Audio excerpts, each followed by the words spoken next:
Hello, my name is Laura Becker, and I'm here today because I was harmed by the lie that biological sex doesn't matter. When I was a child, I was a tomboy, having a hard time fitting in and struggling with depression and anxiety.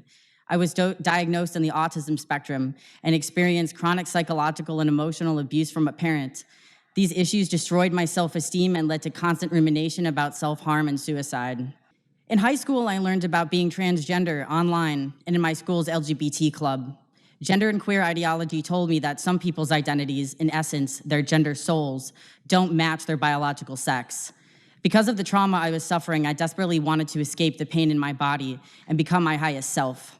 It felt like a liberation that my biological sex didn't matter and that I could be free from the constraints of stereotypical social norms.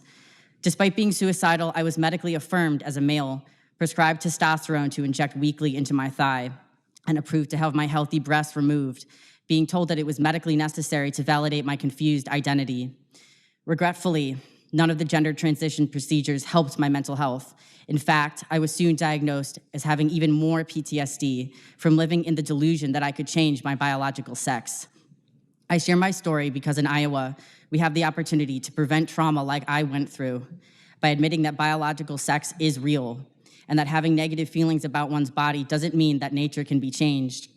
I've learned through the bitter pill of trauma that lying about gender identity damages our most vulnerable, and that children and adults should be safeguarded from experiencing a tragedy like mine by passing informed laws that are based in science and not a misguided spiritual and ideological belief.